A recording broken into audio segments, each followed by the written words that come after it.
Hello everyone, welcome to the Smoking Guns podcast, episode 8, 9? 8. Episode 8, great. This is our special Christmas edition. If you watched this episode, it probably means you've already seen the last one, but last time I forgot to apologize, I wasn't there 2 episodes ago, so just look at me now. It's alright, I'm back, I'm here, and I never left you.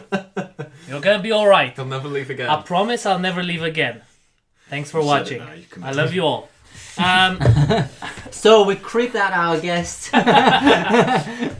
Today we're gonna do something a little bit different. We're not in a theatrical space. We haven't booked out any cool rooms to film in with a great view of the city. We got mince pie. No, we're just in our kitchen. Today we're just having a relaxed Christmas special episode with our very good friend Adam Horvath. Amazing performer, great guy altogether, and we're just gonna be getting drunk as we go. I feel like we're on an advert here for mince pies. Mince pies. Just Sainsbury special. They're really good. They're really good. Does everyone want to introduce what they're gonna be drinking today? Yeah. Ooh. So I will be on the Birra Moretti. Not a sponsor. Then I will move on to the Foster, the beer of beers. Yeah. And then I will take several shots of something later on. Great. Adam? I am having a leather. Not a To sponsor. start with, I have another bottle of these, but I don't know whether I'm going to get onto that. Oh yeah, 100%. I know I'm going to go on to rum. I think. Yeah.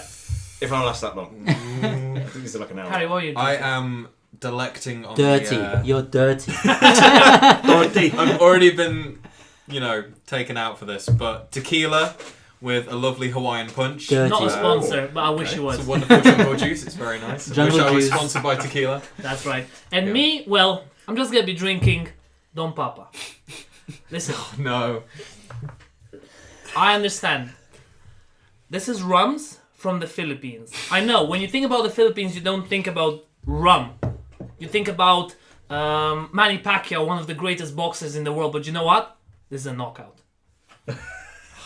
Not sponsored. I Take wish a it shot was of though. that. Don Papa, Other rums are available. Take a if shot you're for that. listening to me, I've made so many people drink your product. Please sponsor me. I'm great, and I bet you I could grow one of these mustaches. If you'd like to sponsor this podcast, Yeah, literally. Go Don to Papa, our imaginary Patreon. we love you. We love you. But So moving on from the tomfoolery. one second before we're gonna go into the podcast, I think we need to introduce the special prop that Yeah, we got that as well. our bullshit button. We're gonna get to Adam, I promise. Okay. I feel like I need this explained.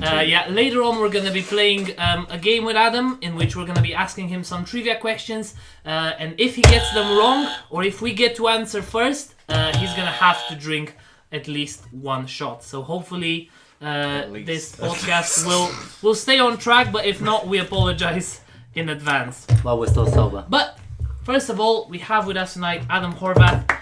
As we said before, professional actor, one of our best friends. He works alongside me Rostov. at Derby Theatre, box office. we've Adam, been colleagues as well before at David. We have, yes, at Data. Long time ago. I know Nothing you. about Dunce. I have genuinely no idea why they ever gave me a job.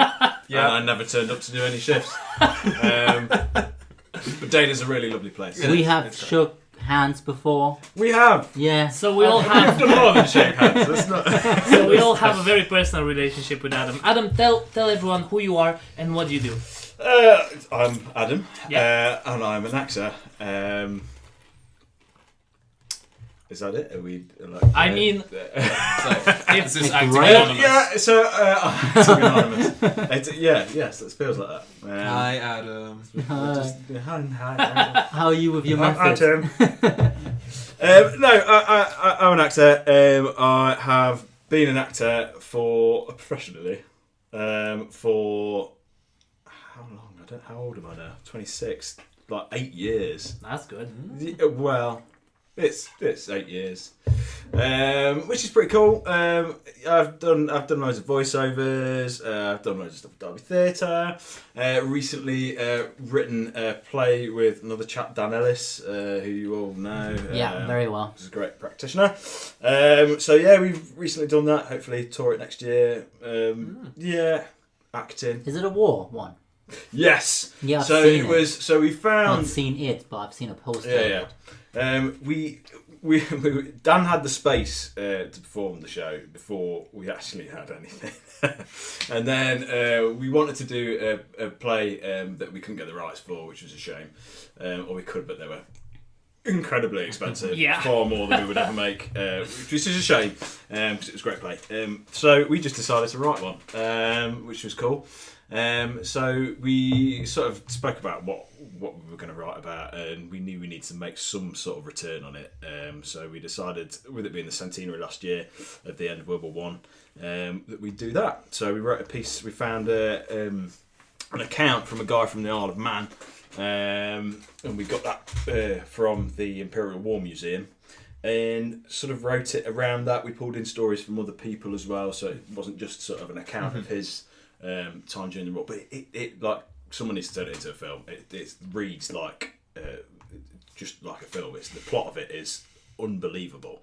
So a lot of the stuff that actually people were sort of watching and going, "Oh yeah, that was good that you wrote that in." We just genuinely didn't. That was it just happened to this guy. So yeah, and that was my first sort of experience of writing as well, which was interesting, good fun.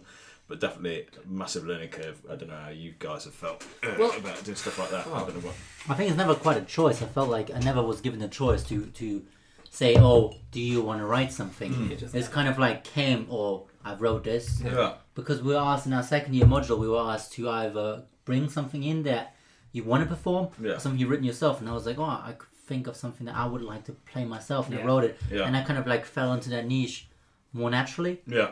And I feel like I never actually questioned the quality of my writing, more of like, because I felt like it suited me, so I could make a better job of it. Does that make sense? Yeah. Absolutely. I think that's one of the big benefits of writing, as opposed to sort of seeing what's out there.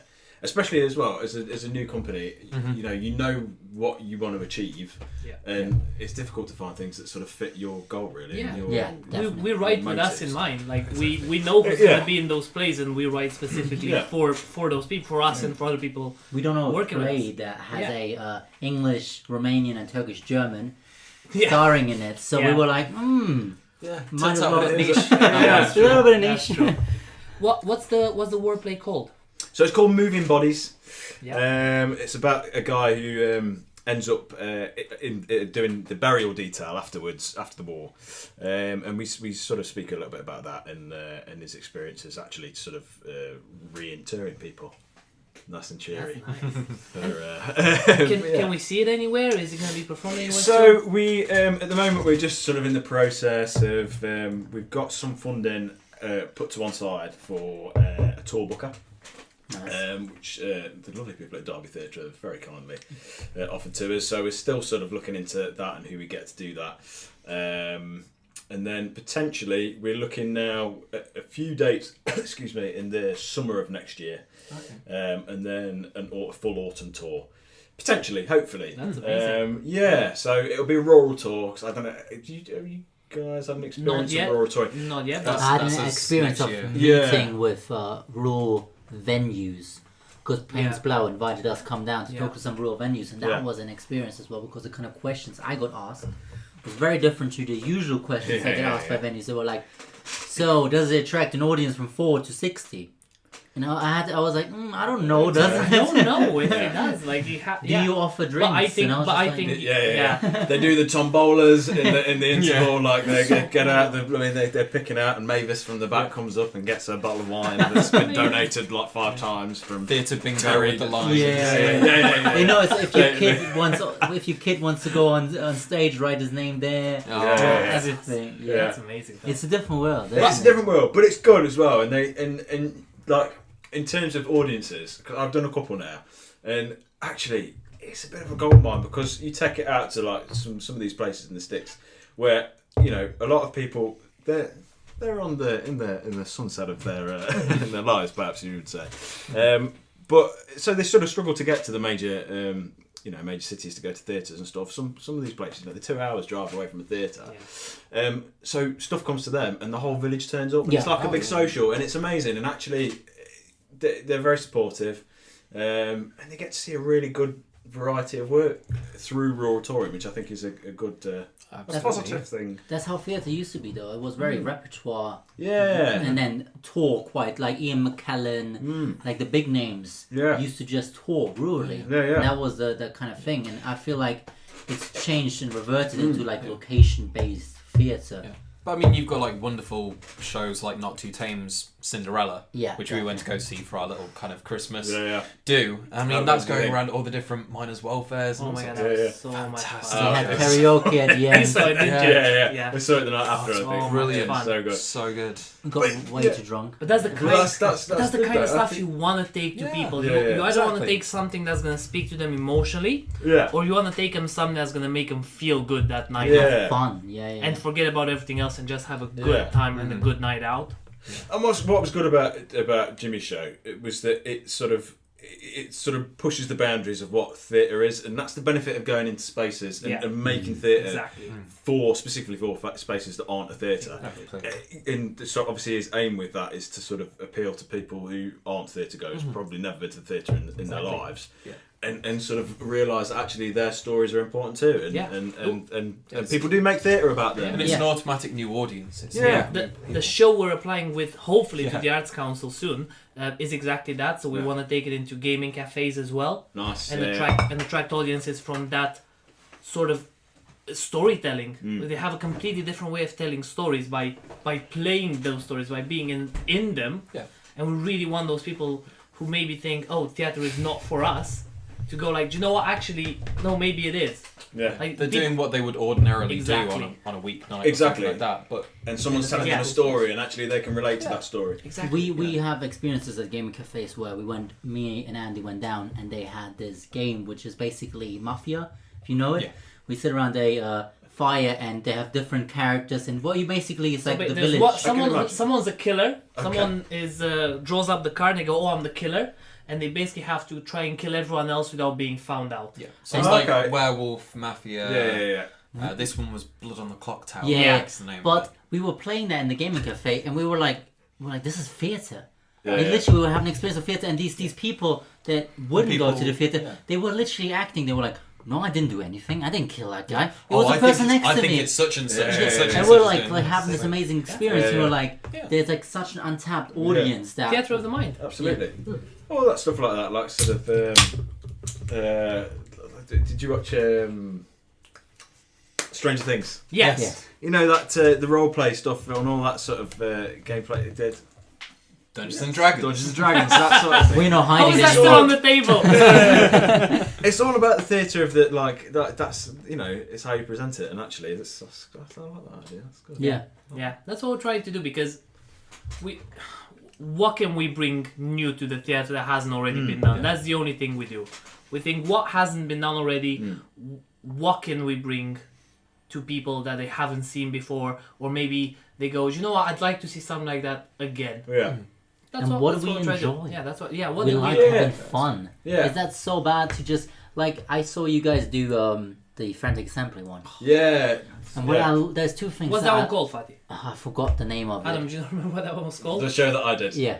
Hymns. Hymns. I'm glad that I remembered that. So it was We haven't drank enough then. That's the test. I'll ask you again in a bit. frantic assemblies. I cried at that, but there was two moments I absolutely loved, and there was one moment because I knew all of you guys Yeah. like outside, and the relationship as friends Yeah. that was already existing. I Yeah. saw on stage, and I loved that you were just fooling around Yeah. as friends, and then it was the kind of like humor and kind of like Yeah, being yeah. really, really like light, and like even as a serious subject, you were still inviting us to have fun with you, Yeah. you know, and that was really enjoyable. And that joke at the end with the Yeah. that really Yeah, killed do you me. know what? I've not seen anything with you in it that I didn't like. That might be just like luck or coincidence, but It's because I'm fantastic, Andy. Well, I mean- Listen, I remember I mean- seeing you for the first time in Brasloff in that massive bed. Tell us about Yeah, Brasloff. yeah. So Adam, you were in Brasloff. Oh, yeah. I was What's that? working at Derby Theatre at that point as an First usher year. and as a bartender, and I can tell for a fact that's the biggest show Derby Theatre has ever had. It was good, but again, you see that one. That was new audiences, and people. Yeah. We had loads of people come to that, That who was were from a mining background. Perfect. They travel from all over the country, big mining communities. For the band as well. For the band as well, we had a load of banding people in, and actually it was it's good to see, and loads of people. I'm still in touch with the band, and they're sort of well into. They still do all the music at their concerts and stuff like that, and they're lovely guys. But I think they managed to retain some of that audience as well, which was good. It sort of appealed to that mining audience. It's about telling stories for people that don't think their story's worth anything. And actually, they were saying that no, theatre is for you as well. It's that kind of shows like Brassed Off, Looking Back in Anger. Back in Anger. Yeah, and I feel like it's a two-edged sword. And what I say with that is like, as a young theatre maker who comes from a really weird background, you know, I'm German, Turkish, I'm in England doing theatre, and that's kind of like really like the shows that I will make will not necessarily. Sounds like a show though. Will not necessarily represent the most of England, but I've still got like a voice and a story to tell, and at the same time. The shows that need to be made in that area are things like Brassed Off and Looking Back in Anger that really reflect the situation of these kind of people. It's about a variety, getting a variety of work out there, and sort of recognising that actually society is made up of people from all walks of life, and sort of catering to that, and telling stories from all backgrounds and all, like, everyone has a story. And not just sort of concentrating on one demographic. It's sort of opening it up and recognise that that's the way society is. And it's multicultural, it's across all ages, and you need to do something for everyone. And not every show will be for everyone, and that's fine as well. But yeah, you need to you need to play to the people, because it's they're the people that come to watch it. Exactly. And they're the people that pay the bills. Yeah, exactly. Very true. How did you get to be in Brassed Off? So Is this the time? Do you want like the full story? Yes. I mean, I think I've heard it before, but it's a story that needs to be told for ladies people. and gents. It's a roller coaster ride. Yeah, half a glass left. So put the kettle on. No, so I it's difficult. A lot of things sort of led to me being an actor. I regret most of them. Same. It just hit me. That really hit me deep. No, it's good. Acting, great. No, I living a dream. Living the dream, ish. So I hated doing anything like that as a kid. Did you need a drink? I was just gonna say, could someone pass me my? I can make you one. I mean, please. I think we should watch. I think we should watch this happen though. Yeah. I feel like this should be part of the show. How much do you want in it? All right. Well, this can be the. We can pause because I really want to see how you make tequila with fruit punch. Yeah, with Caribbean punch. We should put these in at the end as like. Tequila with Caribbean punch. That's what shots in it. We're not pausing it. I mean, some people in this house drink the most sensitive of all the rums. And other people drink tequila with fruit punch. There is no measure. There's no measure. We knew this episode was going to be weird. What Wow. the hell? Wow, that's... Oh my god. Give Adam a shot. Yeah. Give Adam a shot of that. Because he needs to tell the story, he needs a shot of that. He needs to get closer to our level. I don't know fair. if I do need this, listeners. Amazing. Okay. Do we do the shot now, or do you want? Just do it. Just do it before the okay. story. Cheers. Just try and forget that tequila and tropical fruit punch. Because he's dirty. It's decent tequila though. It's not nice bad. tequila. It's not I bad. do like tequila. I mean, yeah. And the tropical punch is great. I love how much more we're comfortable with this podcast, because when we started, I was always like, oh my god, something's going to go wrong, And now we're like, let's do a tequila. Fuck it. It'll be fine. Stick it in the outtakes. Bit of this, bit of that. A little bit of this, bit of that. Oh no, we don't edit enough to have outtakes. Whatever happens, happens. We're too lazy. No. Oh, what's happened? No. You put a hat on. Try to put a little hat on the microphone. Right. You're gonna watch back half of the podcast and it's just Wrong. It's going to be... All right. You're just gonna not be able to hear anything. You just see us all like. We all got our fruit punch in. Adam, tell us your life story. So my last story. Yeah. So I was born into a loving family, but then. No. So my father didn't come to my first play. Oh my god, no! I can relate. Stop. Too soon. We're Too gonna soon. stop. No, it's alright. I need to drink more. I didn't really like acting or standing in front of people. I I still don't. At all as a kid or anything like that. And then I really fancied a girl at school. It's really cliche. Yeah. It is what it is. And I was that was a drink for a similarity there. Yeah. We all been young. Never have I ever. Never have I ever. And we got paired together to do like a drama assessment at Romeo school. and Juliet. Yeah. Romeo and Juliet. Please don't talk with food in your mouth. What was it? It was Shakespeare. It was Midsummer Night's Dream. I can't remember which. It was close. It was close. Yeah, it was Shakespeare. Pyramus and Thisbe. That's like the side story. It wasn't that one. It was one of the it was Lysander and Okay. whichever one it is. I should know that. Helena. Yes. Is it? No. Helena's the one that Demetrius. nobody likes. No, Demetrius. No, Lysander. Demetrius. Shakespeare was Yeah. last podcast. Digress. Shakespeare This is was how my last brain works podcast, most not of this the one. time. Shakespeare. No. So I tried really hard because she was into drama to impress her, and I was like, oh. And, we never got together. That was which is fine. But you found your love. But I found my love of theatre, Wow. and that was more important. Deep. Wow. Yeah, and then I promise I wouldn't cry this podcast. it's It's okay. coming. Can we get you a tissue? No, it's fine. It's fine. We got wet wipes. I got We sleeves. got I got wet sleeves. wipes. I got We got wet sleeves. wipes. Good. Multi-purpose. Yeah, and then so I sort of got into drama, and I joined the drama group and all that sort of thing. And I was very lucky that the school I went to, there was an amazing performing arts program going off there, run by a chap called Tony Coffey, who some people will know around Derby. And he was just a bit of an inspiration, really, and sort of pushed me in the right direction. And then I suppose, I don't know when I actually decided that, stupidly, this was what I was going to go into. But You know the guess- moment when you're like, fucked up. Yeah. No. No.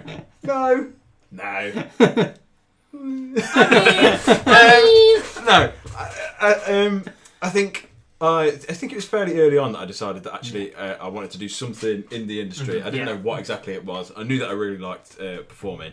And if anyone has had the misfortune of listening to me try and play an instrument or sing, it wasn't going to be that.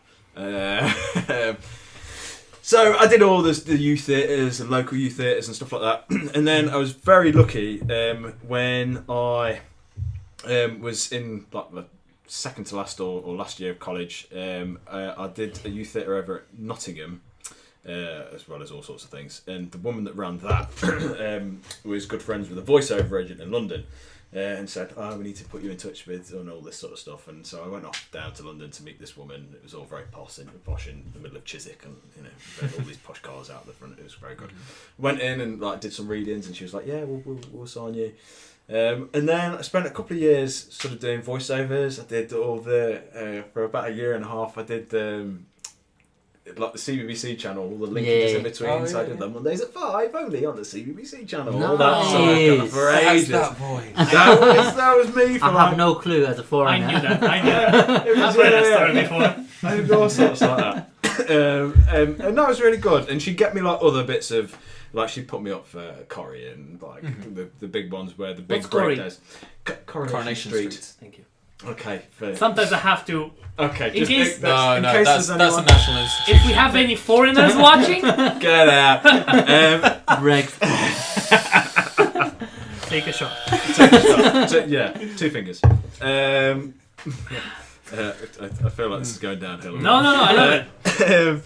Yeah, and but it sort of hit a bit of a wall, and she was sending me for stuff that I was never ever going to get, and I'd get the audition stuff through, and I'd be like, right, I don't match this description, and I'd turn up in a room full of people that looked nothing like me, and I'd be like, I'm not right for any of these parts. I'm still with that agent, but only for voiceovers now, because they're really good at voiceovers. That's great. They're an amazing voiceover with just cutting in because I do that, no. knowing like that. It's fine. Just a quick story. I got beat by a Greek person for a Turkish part, and I still remember this, and this really hurts me because he came there and he did the lines as a Greek person. He didn't even understand what he meant to say, and he won over me, and I was like, what is this? You see, this is another thing. This is a sore subject that I think we should Listen, go. we need to drink more first. Okay. Before we put the on to rights. You let Adam talk, Sorry, I Well, with your apologize. crisps, with your mouth closed, and we'll let Adam talk. We've all had a drink. Okay. So you're still with an agency for voiceover. So voiceovers, yeah. Sure. Okay, so then I did that for a bit, and then I was working as a teaching assistant at the time, which was great. I really enjoyed doing that at my old college. So I was there for a couple of years, and then I got a job doing. It was only like 2 weeks of theatre and education because I did quite a lot of that early on. And it's a great work to do. So I did that with the local company, and whilst I was doing that, I had applied for the Brian Weaver Fellowship, which is something that Derby Theatre ran. Hopefully that will come back. Which was like an apprenticeship for actors funded by a lovely woman, Doreen. Where I think they did 2 professional shows. And then in between that, it was like loads of support and stuff to sort of get you sort of jump started in the industry. And I'd left work at Christmas, and they sort of knew that I was going to have these 2 weeks in January doing this theatre and education job. So over Christmas, then I got told that I was going to have this audition for the fellowship, and I was like, oh, great, amazing. Not really expecting all that much, and then got a recall from that audition. I was like, okay, that's fine. And then I got the phone call after the final audition to say, we want to offer you the fellowship. I was like, amazing. And then I had to phone up my work and say, I know I've not been in for like a month, and I'm supposed to be in on Monday, but that's not happening, and I'm not coming in. And they were amazing about it. Yeah, that was it, and I never went back. That was the lot. Yeah, and it was really cool, and they were great about it, and they were all very supportive, and they always knew that was what I wanted to do. Mm-hmm. And then so I did my first show there was the Odyssey, which was good fun. When was that? Do you remember the year? 2014. That was the year before. That was literally the show before we came. Started uni. Yeah, started uni day. Yeah. Started in 2014. Mm-hmm. Did you? So it went I saw the pictures of it. There was like a massive wheel thing. Yeah, and I got a big fuck off splinter from that bastard. Right? So in the middle of the show, because there was this bit where we rolled it. It looked really cool, like we rolled it like a big ship wheel and stuff like that. And we were in the middle of the show. Yeah, in the middle of the show, like we had to roll it down and stop it at the edge of the stage as the people on the front row were like, and then roll it back. And we got to the edge, and I caught it like that, and I just felt this like prick in my finger. I was like, that hurt. And we were doing the rest of it, and I just realised that my left hand was like wet. I was like, and I came off, and the stage manager stood there like, are you okay? You all right? And I was like, what? I had forgotten about it. And I looked down, and it was still in my finger, and it was like that long and sticking out of my finger, and my hand was just covered in blood. Wow. And I was like, oh, amazing. This is not meant to happen. Yeah, so I was like, equity! Get my agent on the phone! No, don't mention it!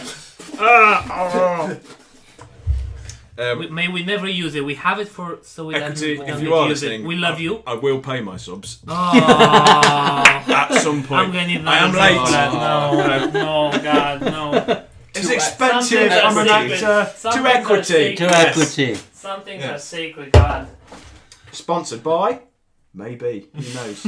Oh, let's hope. We'll leave that to you. Does that mean we don't have Sponsored to by pay our dues? Smoking Guns. I think it probably should. Yeah. That sounds. No, I saw the picture. Where's my eyes? Sharon! Sharon! Where's my eyes? That was a really weird show? off-camera thing that just happened. I don't really understand what's just happened. I think it was an Ozzy Osbourne impression. Hey, okay. That's why Head is my favourite. Hey, that's actually quite a good impression. push-ups. I like that. Thanks a lot. Thanks a lot. I like that.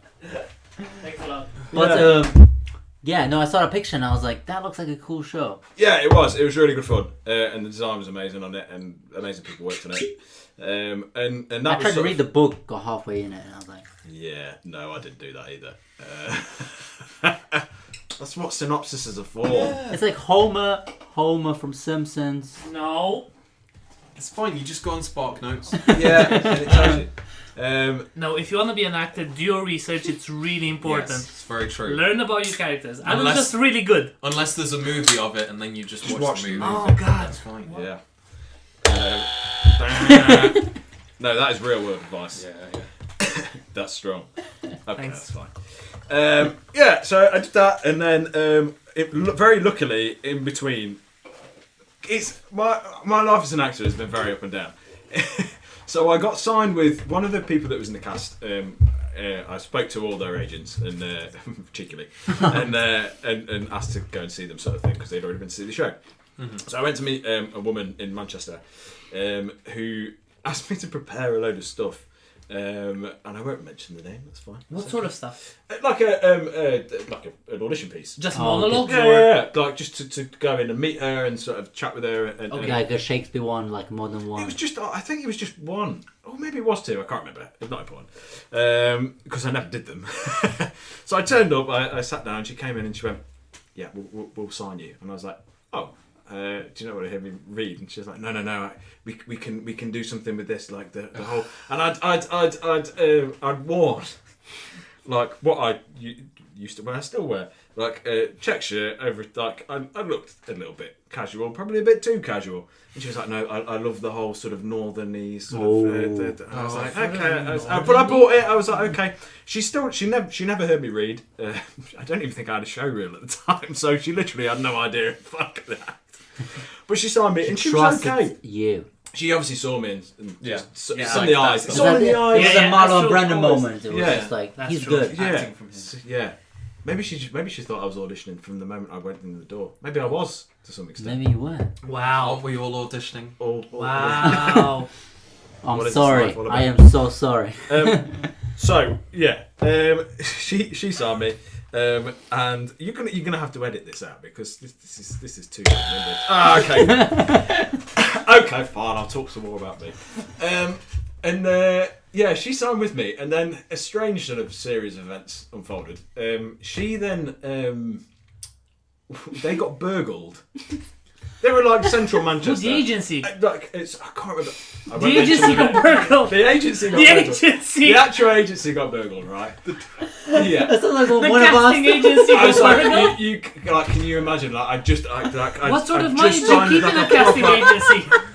Huh? Do people steal photos or show reels? I don't know. Is there someone going around using your face with his eyes edited over? No, Hey. I know you steal the context. You're like, this guy's good. They saw the shirt and they saw the eyes and they were like, this is money. This right here. Wow. So they got burgled and so she was working from home and she had a young daughter she had a young child. We'll say I can't remember. It's a long time ago now. And she then, after another week, and there was another woman from can you remember Becky who worked on Box Office? Yeah. She just signed with her. I really like Becky though. With Becky's the amazing. same agency in Manchester. Literally with the same agency, like a week after me, and she'd been signed with her like 2 days, and I'd been there a week. And she sent an email to say, I've been working from home, my daughter's been in, and I've decided that actually I want to leave the industry and be a parent for a bit. Right. So yeah, basically, so it was very nicely worded, but the undertone was get yourselves new agents, and I was like, wow, this is great. This has been difficult even just to get on the phone with anyone, and now I've been told that I have to go and find a new agent. So that was interesting, and then very luckily. I emailed around loads of people, and there was another Manchester-based agency who I'm still with, Jane Hollywood, who are amazing. And actually, it was Kay Magson who casts for Derby as well as like the north of the country. She casts for everything. Who said that because Sarah Brigham would be helping me with sort of direction of career and that sort of thing, because I still know nothing really about the business, and she'd sort of asked Kay, and Kay said that this agency was really nurturing for new artists, and I went to meet her. She'd seen my show reel, which I've got by then, luckily, and she was like, "Yeah, we'll take you on. We'll come and see your Christmas show," because I was then in Christmas Carol at Derby Theatre. Yeah. Coming back next year. Nice little plug for Derby Theatre there. Always love that theatre. Yeah, absolutely. Sell those tickets. Yeah, she was like, "We'll take you on and see what it's like at Christmas." They came at Christmas. She was like, "Yep, let's do this full time," and I've been with her ever since. And she's great. Like, she really is. Nurturing is the word. She picks up the phone.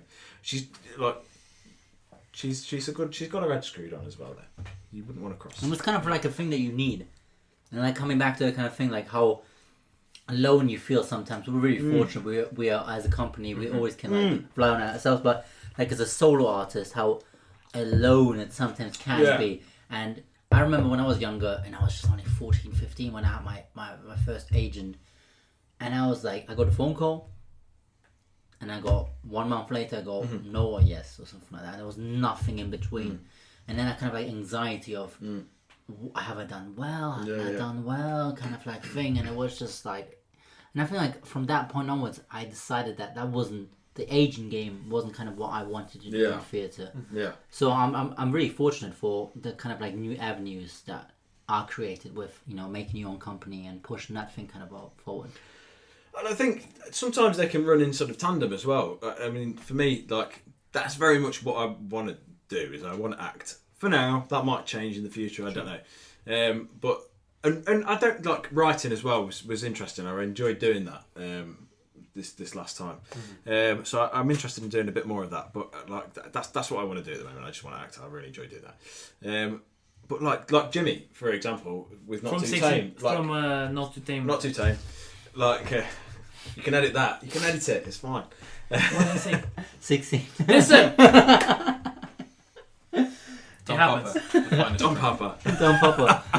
Where is Not it? quite so much of an advert now as a fan film. When does it become a fan Papa. film? When does it come out? You're my papa. Go for I it. would say that for me. Jimmy. So Jimmy. So like he runs Not Too Tame. He's done that for years. I think pretty much since he came out of drama school. Like he's had it going on, and he does his own thing on the side as well. And I think they can sort of go side by side. And to an extent, in this sort of climate, I think you need to do a bit of that anyway. Like you're saying about making work for yourself. There's so many actors out there, and people go like with budgets sort of tightening on everything. Like you listen to all the voiceover, and I do because I'm sad like that. Listen to the people, doing the voiceovers, and you've got these big names doing these voiceovers, these adverts, and all that sort of stuff. And what that means is like for an industry, it means that if those people are doing those adverts, which 15 years ago would have been for the unknown actor, the emerging actor is a nicer word. That's you go. You Compared see, to Rob Brydon, you're there. and Rob those Brydon guys. does an So incredible amount. So many. Of it's idea strange. what- Rob Brydon is a Welsh guy. No. Listen, this is between you guys. I never realised how many Rob Brydon He is amazing. So The Rob foreign Brydon corner, yeah. is, or certainly was, with the same voiceover agency as I am. Yeah, he does a lot better out of it than I do. Let's say that. Just get that. But he's Rob Brydon. But he's Rob Brydon. But he does so many different accents incredibly well that actually sometimes you're like, you think, I know that voice from somewhere. I remember hearing that he was a voiceover artist, and then I think I was watching a Toyota advert or something, and he has the most RP, strange voice, and I was just like, that's not Rob Brydon, but I can tell that it is Rob Brydon. What You is just go, that's Rob familiar. Brydon? What So is Rob- Rob Brydon? Rob Brydon is This is one of the great questions of life. What Very true. is Rob Brydon? He's a very famous Welsh comedian who has a very strong Welsh accent and is very well known for being Welsh. Who's in Gavin? Have you ever seen Gavin and Stacey? No. It's the James Corden show. Yes! Foreigner no longer. If you Here can is see me it. now, Mama. Here is your citizenship card. Oh, thanks everyone. That will be one of the questions. Thanks, you know everyone. that. There was Yeah, going to yeah. be the Gavin and Stacey section. Name 3 characters from Gavin and Stacey. Gavin, Yeah. Stacey, And then one from a pint of lager and a packet of crisps. and EastEnders. Who's Danny Dyer playing? Danny Dyer. No. Excuse me, I like What? acting. Listen, this is not a joke. What were we talking about to begin with? I genuinely forgot it.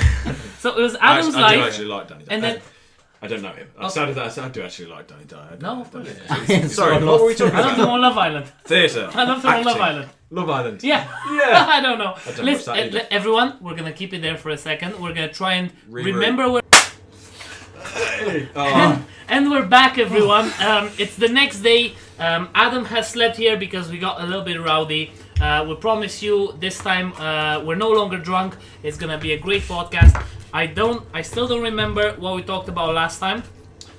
Adam has gone up to 2 drinks now, which is exactly what we want from our guests. Who was that dude they were cold. talking about? Shush. So I remember now that before we went on break, we were talking about Adam's career. So you were talking to us about getting an agent. I feel like I can't do this seriously with the woolly hat on. No, I love it. Until you're too hot good to look. wear Okay. it. It's a great look. Whenever you're too Okay, hot, I'm just gonna take them. rock Okay. it. I'm gonna rock it. Rock it. Just don't overheat yourself. That's Okay. what drink it. Okay, cool. That's what Mama used to say. Listen to his mama, she's scary. What? So no, that's right. So after the agent, yes, you did Brastov. I did Brastov. I did. So yes, I did do that. So well, after the agent happened. I'm not actually that. Yeah. Okay. No, I got you. I'm Okay. with you. Let's bring it back now. Yeah, okay. Bring it back, Okay, bro. calm Yo. before I had a drink. Behave. Oh, so I did. What did I do? I did. I got my agent that I'm with now, who's amazing. That was it. I'm back on track. I'm up to speed. And all right, Gary. Yeah. So I have thrown myself now. So we're talking about what you did. So Brastov, and then on Rostov, yeah, okay. So I got my agent. Then I did my second show for the theatre under the fellowship, which was Christmas Carol, which was amazing. Loved doing that. Favourite Christmas story. So what does the fellowship imply per se? What were the actual? So the parameters of it. Yeah. Oh yes. So it was 2 professional shows, fully paid at equity minimum, just the same as any other actor would be. And then it was in between all of that, like a year's worth, and afterwards, because everyone at the theatre's always been really sort of supportive and in terms of pushing me in the right direction. Sarah in particular. Sort of support and sort of industry tips and knowledge and contacts and just sort of how to behave really. Which, to be fair, I don't even think they behave. I don't even think they teach you that in drama school. A lot of people, like I think people come out and don't really know how to like they don't know how to approach casting directors and on your own and or like after an audition, you know, you don't get the job. What do you do? Like do you like contacting people and stuff like that? And actually, it's just really useful to know from, especially from like the perspective of Sarah, who's obviously an artistic director. Like, what's annoying and what's not. Yeah, I always feel annoying. Like that's what I've typed in emails to people, like casting directors and stuff. I just feel like I'm a bit of a pest. Yeah. How good is Sarah though? Like 1 second aside, like when I started going to Dublin University as a student, it's a weird thing, being so close to the person that runs the whole building. Yeah. Like we did our 3rd workshop there was with a lovely gentleman, I forgot his name.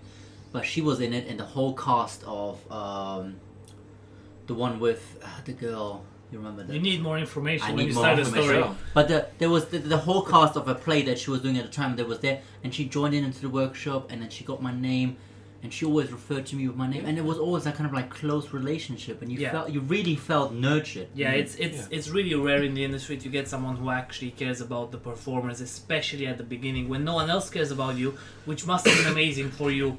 Going forward in and just working with her and starting from that point. Yeah, and I think it was always the Derby Theatre. I think we're always like supportive of the fellowship as an actual sort of idea, but also like what is behind the fellowship, which is that sort of nurturing, you know, new talent and stuff like that, and like local talent and stuff that sort of originates from Derby, which is really important, I think, especially now in like the climate that we're in. Yeah, like as a country, but also in terms of the arts, I feel like, and I'm gonna get political a bit here. Go for it. I'm gonna do it. I feel like this idea that drama school students are starting to become more upper class. Yeah, I think it's true. Well, I think people can't like, and you can say, oh well, you know, there's student funding and student loans and all that sort of thing, but actually that sort of thing really does put people off now. They look at the amount of money they're going to get in, and they don't think it's for them. It's easy to statistic with boarding schools and drama schools. The amount of people that went to boarding schools and then went to RADA, it's like a 60-40 split. I mean, I remember when I was kind of applying for drama schools and things like that, it was just when they'd reduced the maximum that they were allowed to.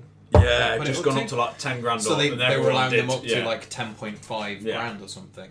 So most university courses were 9. Yeah. But suddenly all extra drama schools and things like that were doing it at 10.5, 11, stuff like that. Yeah. Like they were creating their own prices. It was like, well, of course I'm not going to go there. Yeah. You know, I'm going to give it a go, but at the end of the day, it's It's bankruptcy. Yeah, it is, absolutely. And not just like, okay, there's the course fee there, that's going to cost you like 10 grand a year, so you do a 3-year course, that's 30 grand, that's great. You go down to London, Oxford, like any of those ones, like, okay, even like Royal Welsh in Cardiff, you're going to these cities, I can't think of one where your living cost actually is going to be good. Like you could go to Glasgow or Bristol. Liverpool actually. Liverpool. I suppose wouldn't be too bad, but the vast majority, you're looking at going down to London and living in London, is crippling It's expense. a 5 days a week, 9-hour kind of thing, isn't it? Going to drama school. So do you really have the expense of working when you're doing your? That's it. Yeah, you can't afford to like. That's it. You can't afford to like have a life outside of drama school.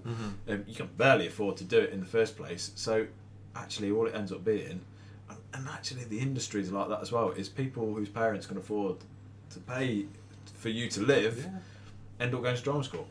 And it's a similar thing with the agency. So I've got a friend with a mutual friend who's an actor who he went 4 years without work. Now, if I went 4 years without acting work, I much as I'd want to, I physically couldn't carry on. Like, I wouldn't be able to afford to, not just like not being able to afford to do it, like in terms of like keeping your agent on and all that sort of thing. You're not making them money. That becomes really difficult. He went 4 years without acting work. His parents were very wealthy, and that was very lucky for him. He didn't take on any major other work in terms of like a sort of mainstay. Like a part-time job or a full-time job, whatever. After 4 years, he landed a major role in, I can't remember if it's Homeland or one of those major American TV series, like a main role. Repetitive role, like he got a big block of filming after 4 years of nothing, and you're like, and the only reason he got that is because he had that 4 years to be, and the support from his mum and dad who had to be able to like, it's alright, I can keep going to auditions and I can keep doing all this stuff. And then there's a kind of question of like, you don't want to exclude those people that have the opportunity to do so, because I've got to be honest right now, like I've received support from my family to be able to come here and do what I do to a certain extent, you know. But at the same time, I see people who are at the same level who have to work in different kind of things because they don't have that kind of support. And it's a really hard discussion of how do we get it to a point where it's like equal? How do we make the actor's wage like a living wage, you know? And it's about like, it's about keeping, like you say about sort of equality and that sort of thing. It's about representation as well. You get so many times you get an actor who's from a middle class, and I'm from, I suppose you'd say, lower middle class upbringing, but you get like someone who's upper middle class or sort of upper class playing a working class part with, you know, an accent and what they think is appropriate for that part, and like I get it, like you said, it's about everything else and everything else, the other aspects of the industry as well. It's about having a variety of people to play those parts. You can't ever know what it's like if you're, you know, if you're upper class to play someone who is on the breadline. Really, like, it's kind of like it feels sometimes quite sarcastic, you know. Patronising. It is patronising. Yeah. And I feel like with roles that are LGBT or transgender or stuff like that, I always get caught up. I was having this conversation at my last job at HMV. I was talking to somebody and they were like, well, I just want the best actor to get the role. And I got really caught up on that conversation because I'm like, so all the best actors are white and middle class. Well, and then I was like, no, I'm not necessarily saying that, but I was like thinking like, so where do we have that differentiation? You know, because I want to see myself being represented on stage and in TV. And going from kind of a trans LGBT point of view, because it has been a big topic recently. With the whole kind of thing of trans actors not getting the jobs compared to other roles. I understand where it's coming from, and I understand that it's that point of like, there are so many trans actors out there trying to get stuff done. There's so many LGBTs, there's so many minority actors trying to do their stuff. But that story needs to be told. And if what it takes for that story to be told is for a great actor to take that role, then I think that that's fair enough. Okay. It's like Jared Leto. Yeah. With like, Dallas Buyers, it's with Eddie Eddie Redmayne. Redmayne. Yeah, what was with Danish Girl. The Danish Girl, yeah. You know what? I mean, those pieces would not have been shown and would not have got the reception that they did. I take that argument, but I right. got really, really upset when I was in the cinema yesterday, and there's an amazing story called the Impossible, or it has multiple names because I saw it in German. It was called the Best Friends, which is a story of a French man in a wheelchair and his black friend who helps him through it and stuff like that. And they literally redone that movie with Kevin Hart and the guy from Breaking Bad. What's his name? Bryan Cranston. Bryan Cranston. Yeah. And they're playing and Nicole Kidman is in as well. And they're playing Nicole Kidman? Sorry, Nicole Kidman. And they're playing the exact... I was sitting next to my girlfriend. I was like, oh, that looks really interesting. And I got really upset. I was like, this movie exists already in French. Yeah. This exact movie exists already in French. Why do we have to make it in American... put common actors in it to make it. I get the sense you want the story to be told for more people and stuff. So watch it in subtitles. This is a big point, and I know this is like going off on a tangent a little bit. Go for it. I hate that. I hate that. Like, it's what the Grinch. Did we have this conversation the other day? We did have this conversation, right? I don't understand why we have this obsession at the moment of remaking films. They're talking about doing Lord of the Rings, aren't they? And you're like, that's like, there's 20 years off. No, not they're even making that. a TV show of it. Yeah. Just like what? Someone's done it. They've done it really well. Like, and see, that's not even the best example. The Grinch is Grinch is the perfect example because it's a cash grab.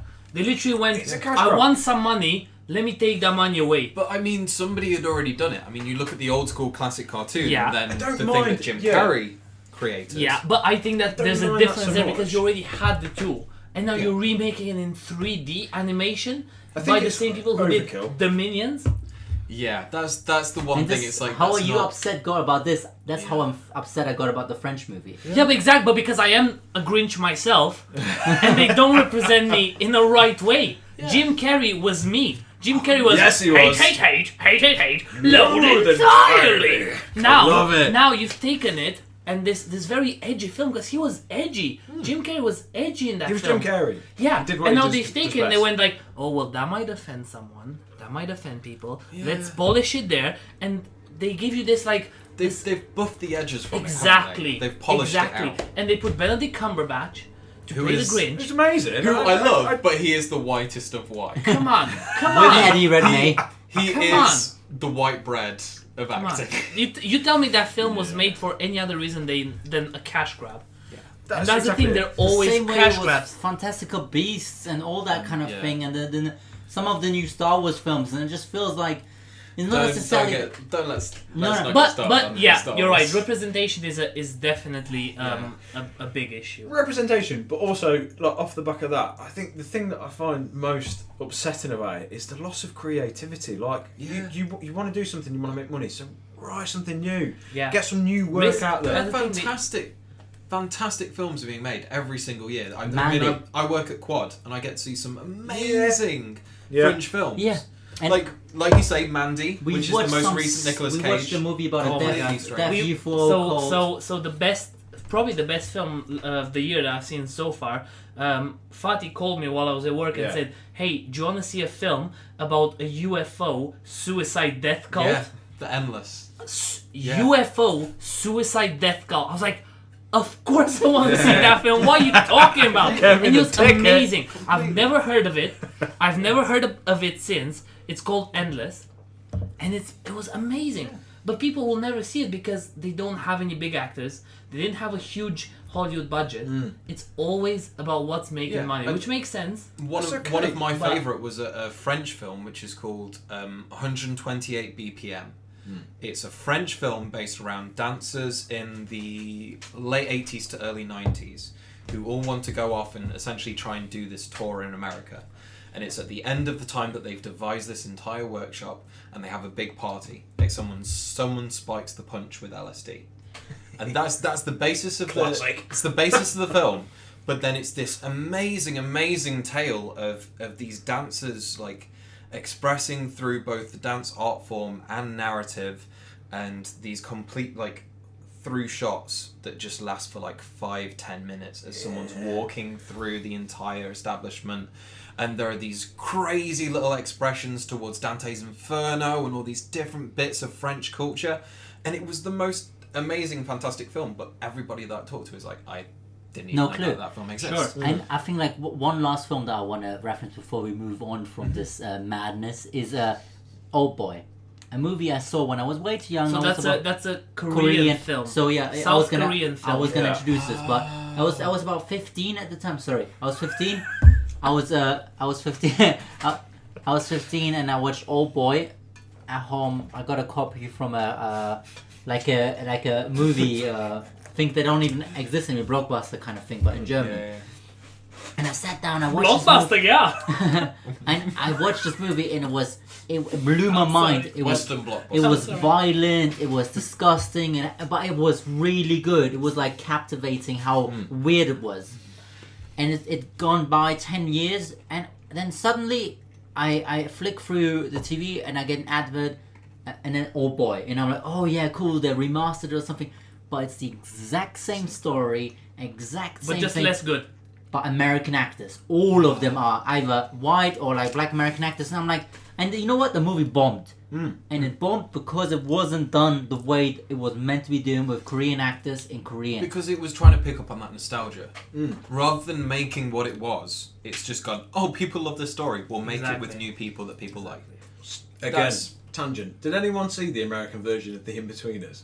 No. Yes. Yeah, but I watched a beautiful video For a essay based on the American In-Betweeners versus the UK. So and the fact that they Americanised the humour. yeah, and but they destroyed sort it. of they took the script like as read, rather than like what they did with like The Office. Or anything like, they took the script as read and then slightly tweaked it like so it was Americanised, like you said, and then just went with it. It's like, it doesn't work because it's a very like The In-Betweeners is what it's like to be Quintessentially UK, in-betweener at the school in a British school. Like Bus Wanker. Bus Wanker Bus does Wanker not... does not work in America because you watch it and you go, yeah, it's the same sort of script, and you're like, Ooh, bus friends. yeah, he's shit. You're like, They "Don't- did it's the not same funny." with Shameless as well.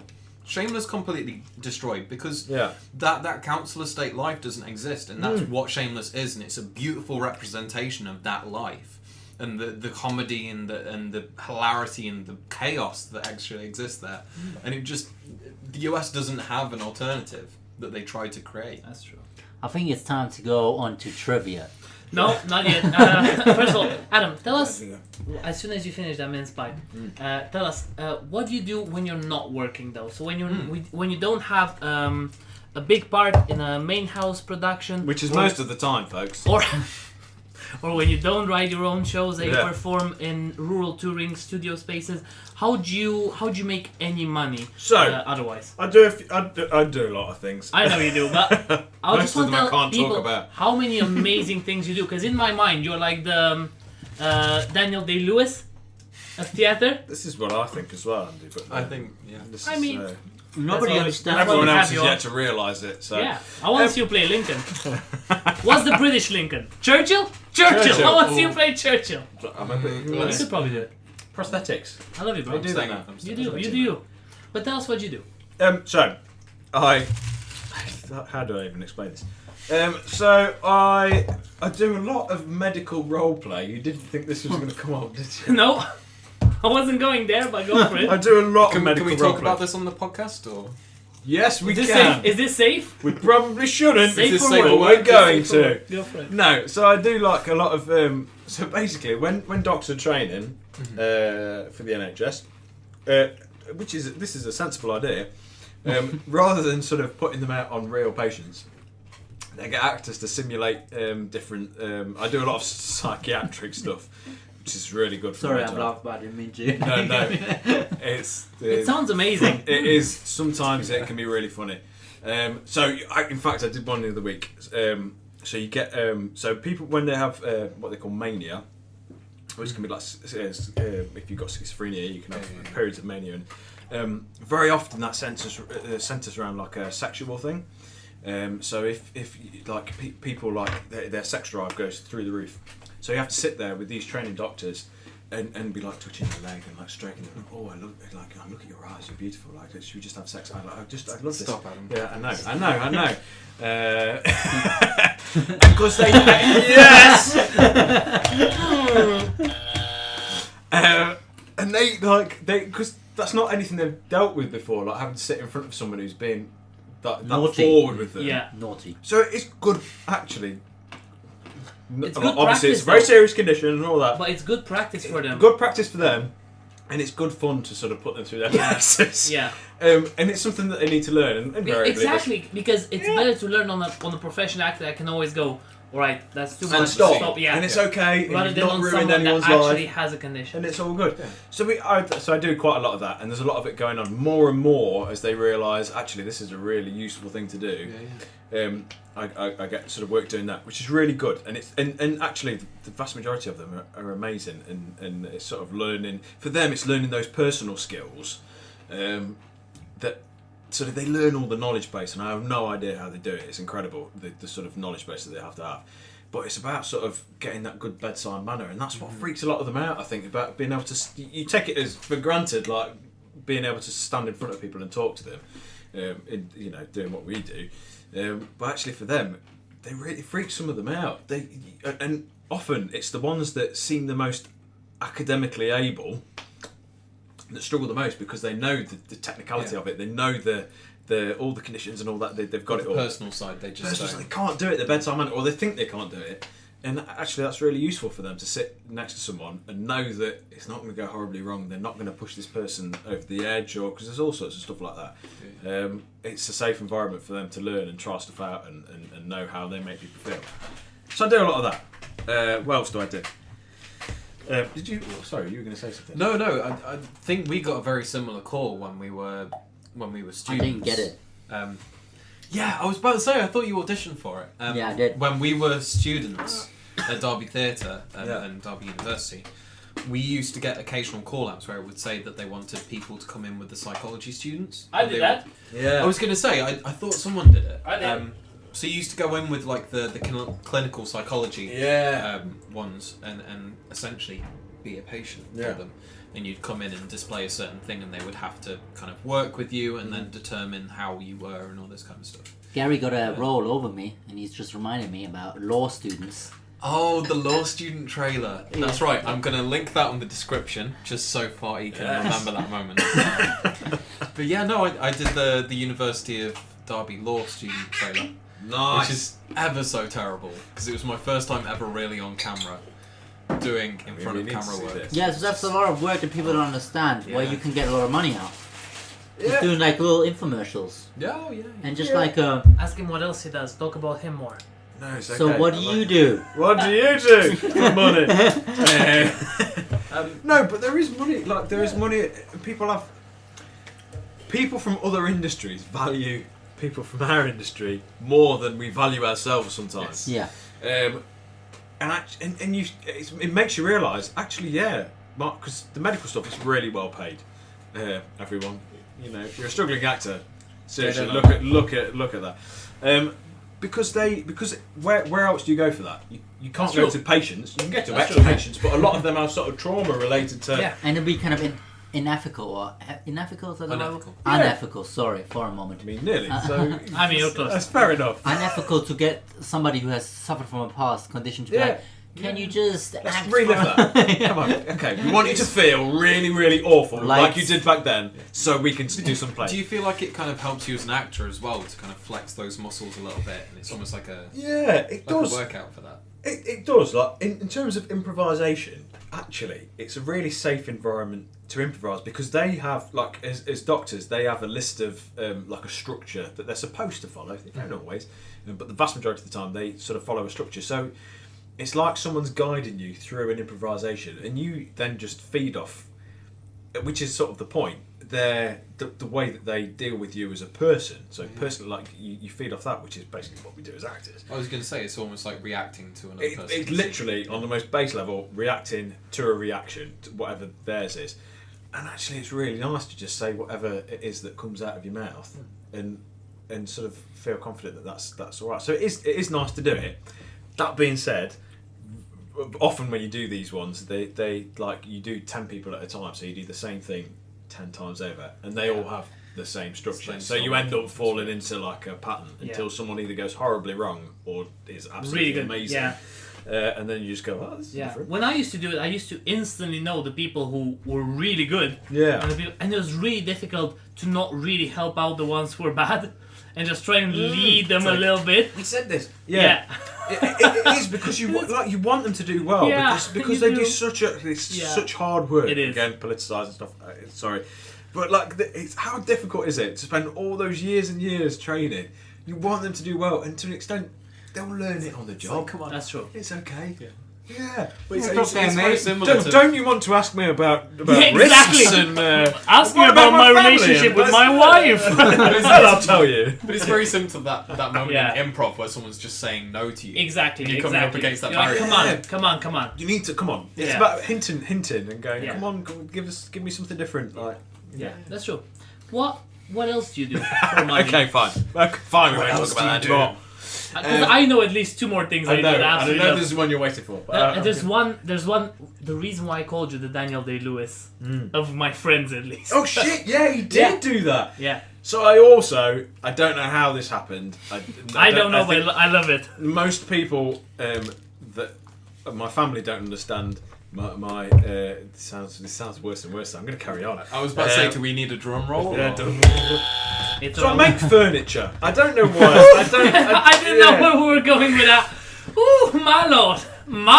Daniel Day-Lewis did a lot of things. You're right. Yeah, I don't really know where or how that started. I started making stuff for us, and people were like, "That's nice. Make us one of those." And so I make furniture. Which Daniel Day-Lewis, we used to make furniture. He was like a carpenter. Yeah. Also, I'm like a carpenter. So you're saying Harrison Ford. Harrison Ford was a carpenter. So you're saying that you're Harrison Ford. Yeah. All these people. This is great. That's how I'm going to be one of the greatest. but you are, because I know someone else was a carpenter who had long hair. Jesus! On Christmas. Jesus! So what we're saying... is it Jesus? No, please. So, yeah, I think I am a modern day Jesus. I'm glad we started talking about this. Not really, of course. Jesus. But as an actor, a Jesus amongst actors, I'd say. Jesus amongst performers. An equal. Jesus to a child. George Michael, my favorite song. Yeah. But yeah, tell me about how did you get into making furniture? No. Whoa. How did you actually get into making furniture? Westboro Baptist Church are going crazy right now. First of all, I think we need to finish that. Yes, I am double parked. I've been double parked for a very long time. Thanks, Leffy, you were great. But now, just like before we get into we had a laugher. But now, come on, just try it. Just try my best friend. Try your best friend. Yes. Amen. That is it's good. So good, isn't it? That is good. It's so good. Another one entered into the bracket. I want to try a little bit of that on its own in a bit. Go for it. So I can get the. We'll get you some. Yeah. Great. Go. How did you get into from acting to making furniture? Yeah. So I started making. So our house is an old house. Our house. It sort of is in the middle of the street. Actually. It is in the street. Yeah. So I started making furniture for the house. Again, I don't really know why. I like DIY. I love DIY. I'm not very good at it, but I'll give anything a go, sort of thing. As long as I think I'm not going to blow myself up.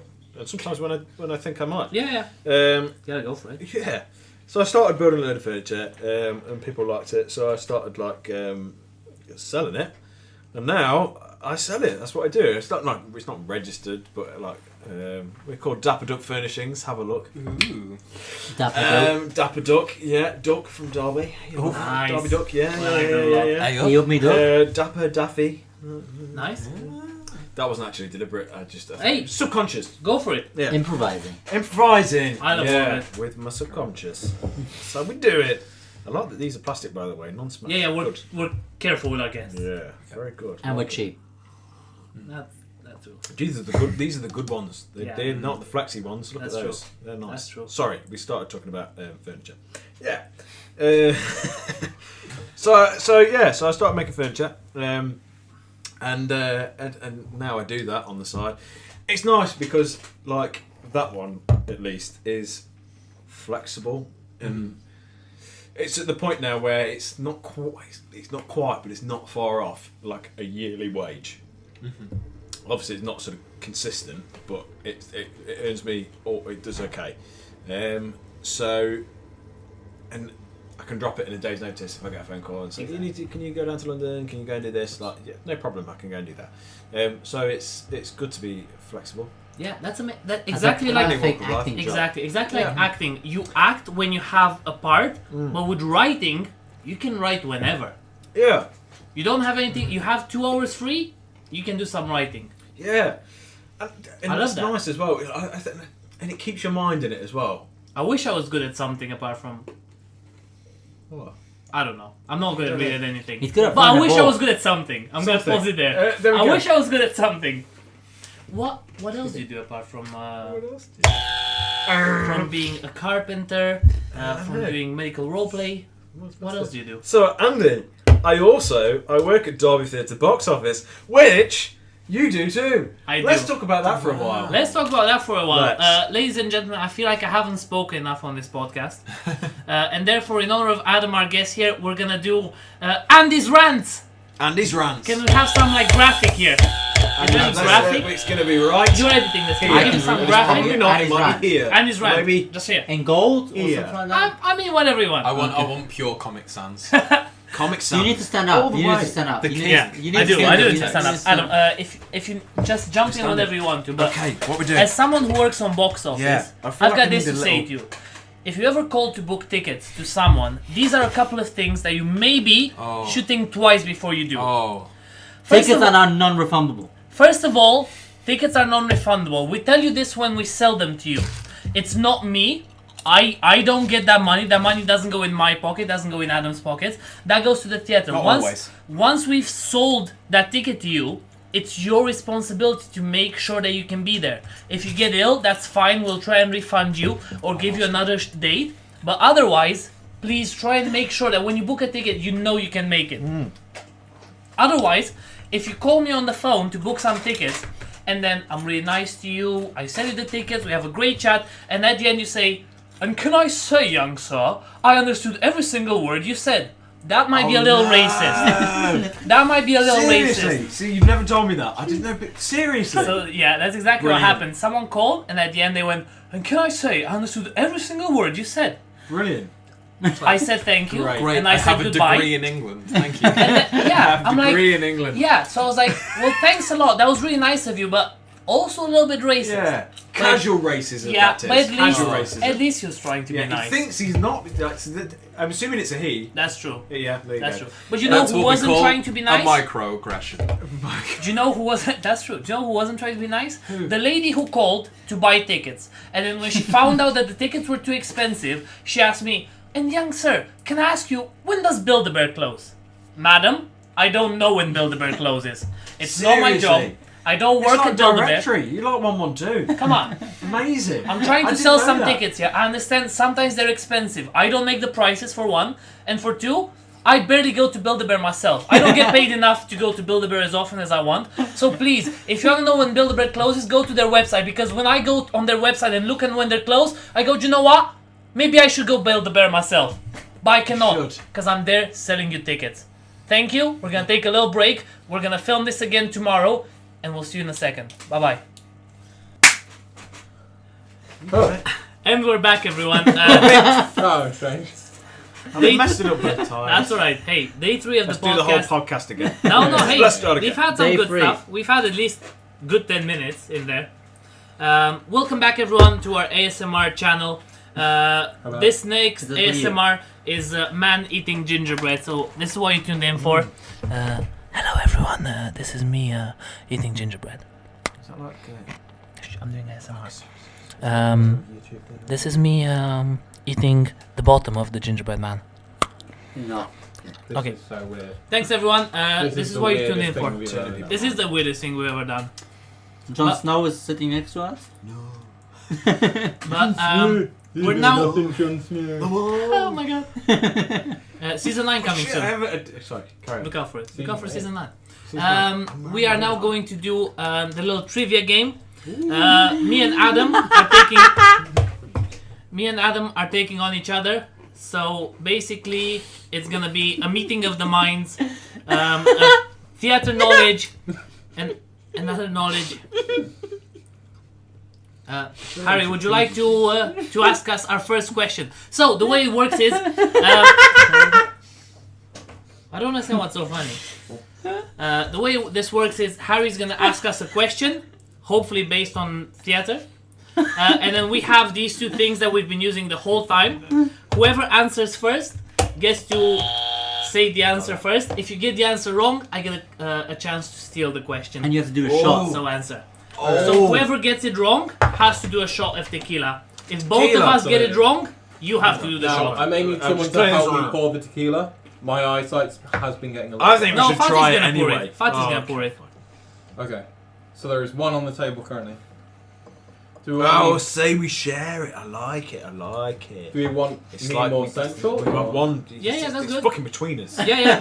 This. I gotcha. Okay, so I'm going to come between the two Love it. contestants. Let's- Just to, So Fatih, you're gonna have to make sure. I'm having another bit of You're gonna pie. have No, to be I'm the not. one I'm to You tell can us. have whatever. I might have You're both. gonna, you're gonna have to be the one to tell us who buzzed in first. okay. What is this? What are we- You're our adjudicator. Sit down. People can't see me. It's on the floor. That's fine, don't worry about it. What's the first question? Okay, so, our first question, contestants. Kiss Me Kate is a musical of which Shakespeare play? Oh, Who's first there? It was me. Yeah. It's Taming of the Shrew. oh, you fucker. Congratulations, Adam, take the shot. Yes! Get in there, Sonny boy. Okay. Why are you going away? I'm going with the shits. It's, Just pour why the are you running? Just pour the Why tequila. are you running? That's why I'm Just stay here. Where are you going? Where are you going? Oh, okay. Bro, you've drank so much tequila. We don't have enough for the That's show. alright, there's plenty of rum and stuff around. No. Next question. Okay. This is another fairly easy one, so get ready at your buzzers. Which Victor Hugo novel is one of London's longest running musicals? This is so easy, guys. Guess. Just guess. What's one of London's longest running musicals? Phantom of the Opera. Wrong. Yeah. Wicked. Wrong. I'm Okay, they joking. both have to do a shot. Oh So- god. You Just, go first. I'll just do the whole of it. You do it. He's cracking it for the team. I said Long Wicked, enough. so. Which Les one was it? Miserables. It's Les Mis. Oh, of course it was Les Mis. I thought God wrote that. I mean, the god of Do you want me to theatre do did, this? You know, Oh, Andrew yeah, Lloyd yeah. Webber. No, finish the tequila. He didn't. We got some gin. Oi, put the. Alright. I did. You got some gin there. You wanna do some gin? Ooh, What else do I have? That's enough interesting for a thought. shot. You got You want the... the Courvoisier? Yeah, let's get Oh, Courvoisier. Bit of brandy going on. Okay, let's go. What's the next question? I've got this one. Okay, so in theatre, Mm. what is the apron? Split round the bottom of the stage, isn't it? It's not what I have on the cards. What? I don't know. We can guess though. It's I don't know. I'm drunk. It's a curtain. No. I don't know. If anything, I'm going to give it to Adam. Yeah. So what I have written down is it's the part of the stage that protrudes into the audience. That is the bottom of this. That's what he said. I think you were meaning the front little bit of curtain. What were you On the meaning? stage. Front bit of curtain. No, you I'm mean just, the you know, bottom. you know what? I'm just gonna have it. Okay. That's bad. There we go. Baba, if you could see me I don't now. know. What's this now? What's this now? Whiskey. Whiskey! No, it's I like Courvoisier. whiskey. It's cognac. Right, okay, cognac. Whiskey. Your whiskey. Okay, It's We're so- doing great so far. gentlemen. It's Ah. So good. We know Our so much next about question. theatre. We don't need to. I gotcha. What is theatre? Are we ready for the next? Oh, why not? Yeah. Yorick is a character in which? Hamlet. Let's go. Oh. Correct. Alas, poor That was Yorick. I fast. knew him, Horatio. Yep. Okay, this is a long one. Your face. I feel like this is going to be a moment for both. Put of it you. all. Put it all. That was Fatty's treasured Courvoisier. No, it's mine. Okay, not anymore. I pay for his Oh, podcast, man. everyone. That's not true. I bought one. That's true. He bought the tequila. I'm drinking that like it's Coke. Okay. It's not. So, contestants, are we ready for the next question? Yeah. Go on, Jon Snow. So, I'm the Night King. Okay, Sam. I'm the Night King. Yeah. Wall. so Sam. Major Metcalf, Detective Sergeant Trotter, and Molly Ralston all feature in which Agatha Christie? The Mousetrap. Correct. Oh, you. What else have we got to shop? There's something else to shop. I've got some gin. Get some gin. Okay. What about some nice water? How many questions do we still have? So you have 2 more left. Oh God. Or Hendrix. Did you not see it there? Hendrix? Yeah, it's Yeah, not go for the the good stuff. Havana. I don't think Havana's gin, Havana mate. Club. I was just pulling out the alcohol. Havana, Havana. Not sponsored. Oh God. Okay. I feel like that's not a great idea. What part of this has... How many points do I have? Do I have like 4 points? We will find out in the post. Points. Have you got anything right, or have I just drank some? I've got the apron kind You of. got the right. ape. You Yeah, did. You sort did. of. No, you got Sort that. of, I believe knew you. the fucking Kiss Me Kate. I was too slow. Probably too much fucking alcohol. Okay. Are we ready We for the don't next... endorse drinking, Are we ready for the next but question? God, it's fun. Yeah. This is arguably the hardest question on the quiz. Who's gonna argue? No. What was it? No, he's joking. Green. Grease. 5. Okay. That's number 1. Carry on. Who wrote the play, The Night of the Iguana? No idea. I literally. Peter Brook. Incorrect. Alan Bennett. You did- Neither of you Buzz are in. even close. No. Who did it? Tennessee Williams. What else is Tennessee Well, Williams, that's right? embarrassing. I know something from him. Nightcar. Streetcar Named Desire. A Streetcar Named Named Desire. Yes. Right, Night- no one's Night- gonna drink on that because that was Okay. way too difficult. Yeah, it was a hard question. And he's an American writer. Yeah. Come on. Who knows Americans? Yeah, it's only Tennessee Williams. Who even knows that? Come on, we're in the UK, bro. Get with it. Okay, Ask so- me about MRIs.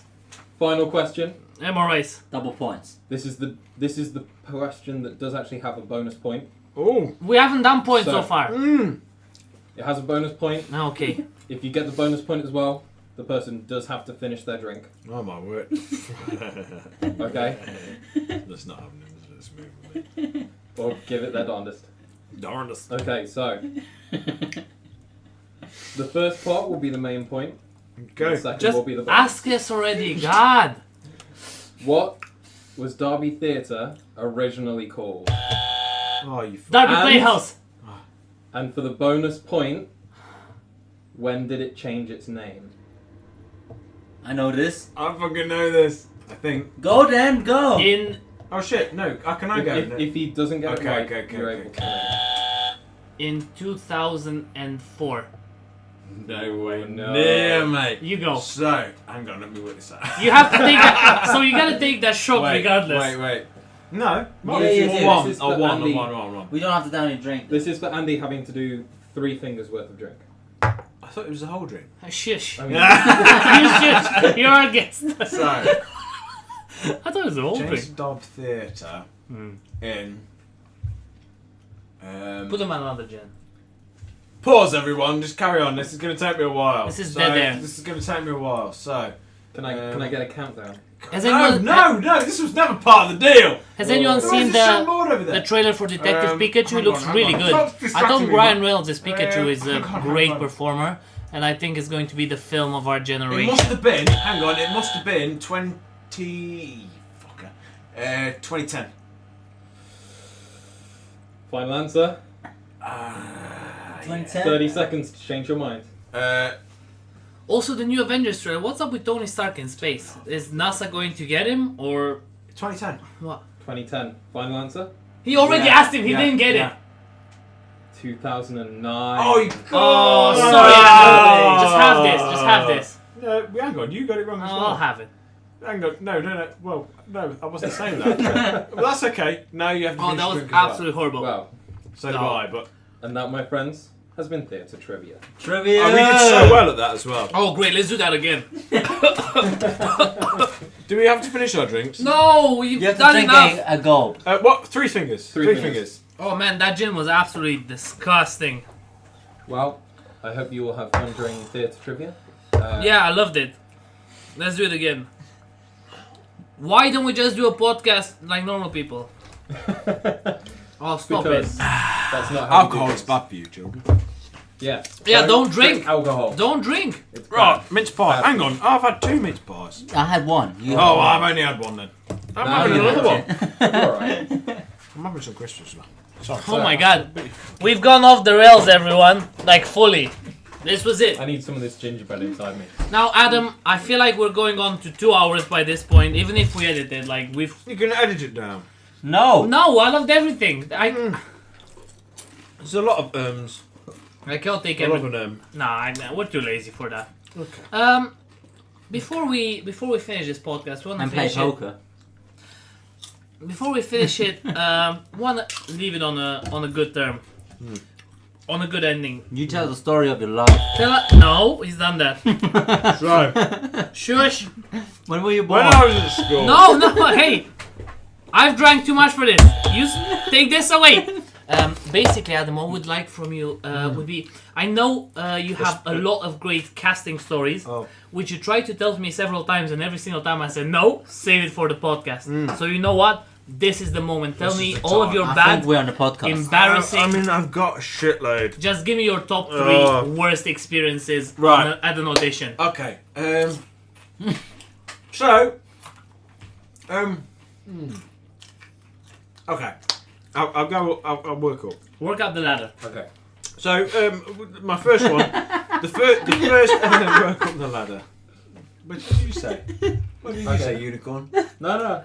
That's just my lucky unicorn. Carry with the story. I love this. You could snort coke today. What? What's number 3? No. Oh, this is nice. What? No. Don't play with the horn. What's Okay. number 3? Number 3. Number 3. So number 3 is. I've forgotten. What is number 3? What was I going to tell you about? I was going to tell you about something. This doesn't make for interesting. This makes for interesting watching. This is excellent. Yes. I'm sorry, Very Mom. good. That's Sorry, all Dad. the outtakes there. You're paying for this? I'm sorry. I'm sorry. What's number 3, Adam? All these drama school students with their parents. Oh, God. What the fuck? Auditions, bad audition stories. I've got so many. Not that I've done lots of bad auditions. What do I tell you though? What is? You want what to turn is fast, the please? least is- oh, Just yeah. let the man think. No, Don't tell us you can stories. edit this out. It's fine. Thank you. Have we got through a whole packet of these? Yeah. There's not a lot of these, Ah. in there. Oh, This guy's eating like loads of gingerbread man. He's like, oh, let Oh. Let me get one of Christian, those. Let me get fantastic. one of those. Thank you. what a day to be alive. No. So, when I was Oh, sit on. when I was still with when my voiceover agent was my agent, Yeah. full stop. She towards the end, I say the end. She still represents me for voiceovers. I love you. You're great. But she put me up for loads of TV stuff, and one of the things she put me up for was it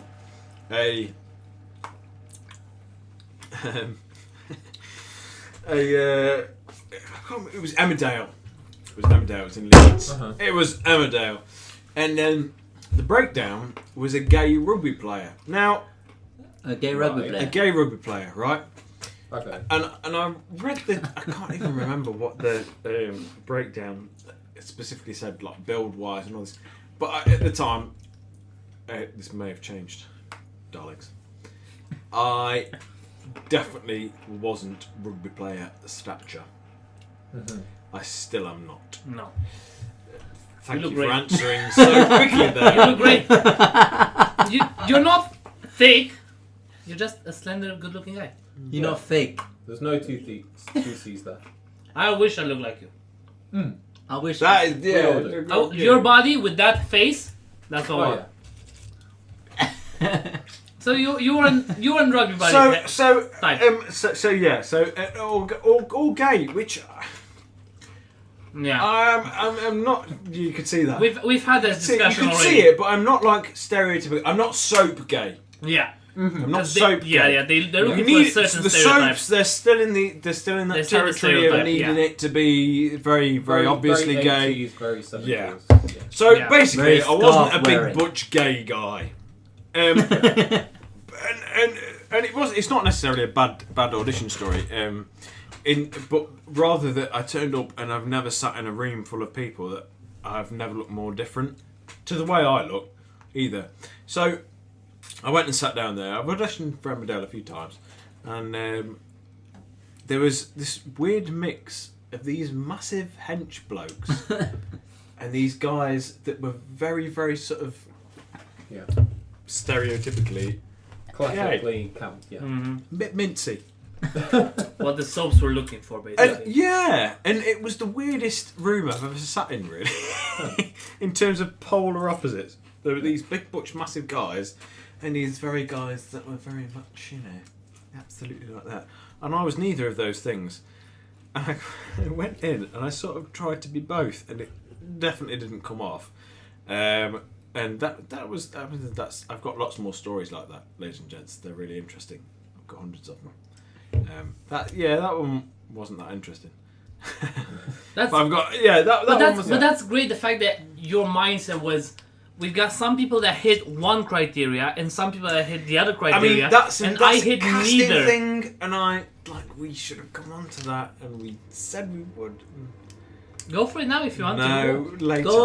Go on now. But there's no No. later. We're going on to 2 hours. Adam. Okay. We need to sleep at one point. No, you fucking don't. Oh my god! Oh my god! Adam's hijacking the podcast, everyone. No. Send us money. He's the captain now. I'm the captain. I'm steering the fucking ship. Here we go. No. We said we were. This is a thing Sure. we said we were going to talk about. Yeah. Was colourblind casting. Yes, Wasn't of it? course.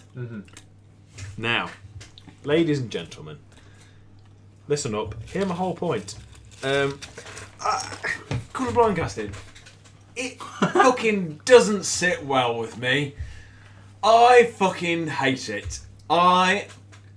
As a name, I think it's fucking brilliant. I think as a name, it's very obvious to me what it should mean. But somehow, As an idea, you as mean? an idea, Yeah. it amazing.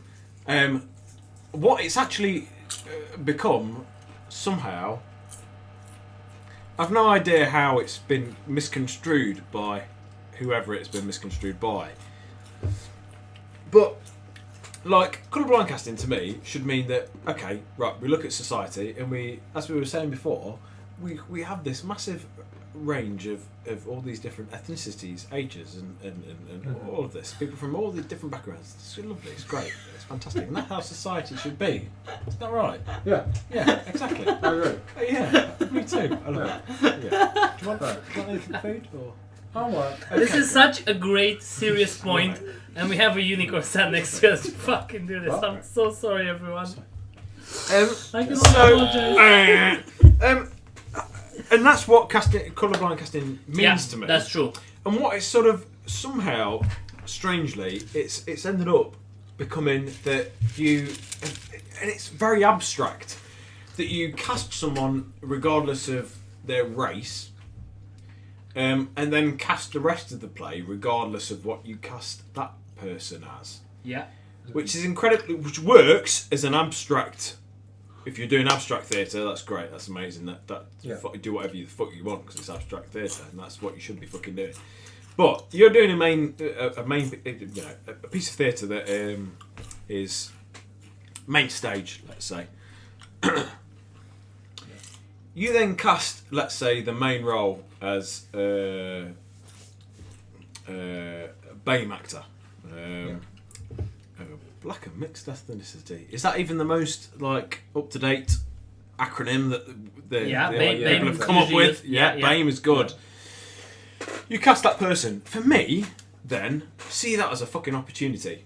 So it's okay. We're casting that main actor. Great. Everything that sort of goes off that person has got a son or daughter, or whatever, mother or father. Yeah. Cast it in line with that for me.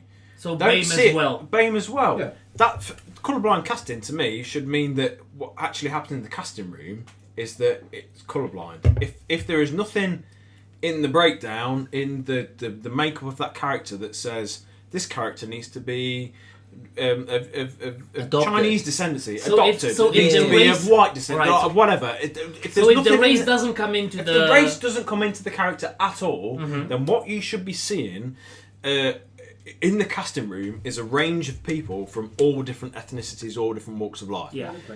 All different class stages as well. And what it's come to mean actually is that the people do whatever they want, and in terms of like family ties or practical ethnic casting, they do whatever they want. And that for me is sort of a bit of a sticking plaster. That's for me, it's like saying, right, we know we've got a problem, not enough people of mixed ethnicity, not enough black people, not enough whatever race. If you're not white, they don't get enough casting. So we're going to stick them in whatever role we can and then do whatever we want in the rest of it. And that's to me like saying, we've got a problem, we're going to stick a plaster over it and and then that's fixed, that's done. Yeah. And that's wrong. Like, if you're saying that is... as an example, I can't remember. It was Eclipse, I'm sure it was, the company that did the show, but I can't remember the show that they brought to Derby Theatre. But it was a black cast, all black cast. And it was a comedy. I can't remember the show. That's irritating. And they brought this all black cast to Derby, and the show sold out. It was only sort of 3, maybe 4 years ago. They sold out. The vast majority of that audience was a black audience. The vast majority of that audience, from post surveys and all that, were new audiences to our theatre. And you think, right, so that audience is there, but as we touched on at the start of the podcast, they probably thought that theatre wasn't for them, that theatre wasn't being made for them. And you think, well, that audience is there; they're waiting for that work to happen. And I'm talking nationwide here. They're waiting for it to become a mainstay of British theatre, and it's not becoming that. But we've the Arts Council and the people that dictate the industry have said that there's a problem here. We've not got enough casting that sort of represents anyone other than the white guy, which isn't how society works, which doesn't work in my head. And rather than saying, okay, we need to look at this in terms of, and it's happening to an extent, but we need to look at this in terms of we need to get non-white writers in. We need to get people of different ethnicities, different experiences across all walks of life to write plays and write stuff about their own experiences. They've gone colourblind casting, done. Yeah. And what you end up is with stories that aren't people's own. They don't relate to. Yeah. Shakespeare's not a good example because you can cast anyone, more or less, in a Shakespeare play. It doesn't matter. Yeah. That's not how he wrote the plays. But in any play that isn't Shakespeare, I think you end up with a situation where you're casting people basically to be politically correct. And actually, that's fucking patronising. Yeah. You need to be rather than be let's tick every box. Say, okay, we need to be representative of society and say that, look, right, society is made up of all different races, all different ages, all different classes, and write to match that. Yeah. And put writers in place that match that across the board, and just write all different people in. And where you see colourblind casting, to me, is a great name, but all it means is that where you see a character where it has no difference whether that person is whatever colour, see a load of people that are of all different races. That's what colourblind casting means to me. Do you remember when they did Othello? Mm-hmm. And I was in it, Andy. And they basically wanted Patrick Stewart to be Othello. So they made everyone else. In it. I'm not in that one. Probably not in that one. I didn't even listen to it. I saw it. No, hey, listen. I wish you were. But they wanted Patrick Stewart to be Othello, but they went, well, Othello is a classically black character. It's one of the biggest black characters to play in Shakespeare. So they made everyone around black characters. So they reversed it in that way, which was great because a lot of people who are black got to play parts that they never got to play otherwise. But also, that person, that one fucking part that actually said, but also, this is a black person. A lot of people said that the only reason they did it was to get Patrick Stewart to play Othello. Now we're never gonna know their intention, but there is always gonna be a discussion, and I thank you for bringing that. So the bottom line in our opinion is, if you're any type of race, any religion, any background, just make art. It's hard, it's difficult, but you deserve representation. If no one is there to represent you, you should do it and make it and make it for you as well. Exactly. Don't make it under anyone else's fucking rules. Make it for you. That's true. And people will come to see it because it is their story. Exactly. Adam, one more funny casting story and then we'll end it there because I really need to go to sleep. That gin killed me. Who said drink gin? I'm a moron. So, it was me, wasn't it? Fuck me. My very, very worst casting story. Very worst. I've not been at my agency very long, and I got a call to say that I got an audition. I was on holiday in Spain at the time.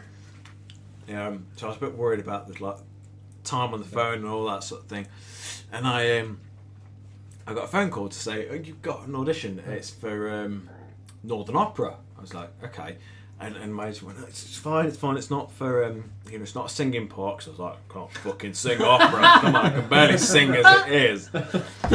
It's not opera. It's not a main singing part. It's actually a non-speaking part. And I was like, great. It's like there's lots and lots actually of really great non-speaking parts. So that was like amazing. And she told me the name of the part in this opera. I was like, okay, great. And we hung up the phone and I googled it. I was like, I can't find any record of this character anywhere. And I was fucking googling it and all of this sort of stuff, and I eventually found it. It was like a side character, but by the sounds of it, they'd written it in so that this was like a main character without any lines. I was like, fine, that doesn't mean anything. There are some really, really good, influential, actually non-speaking parts. It can be a really good thing. So I got back from Spain. The audition was in Leeds, and my girlfriend, now wife,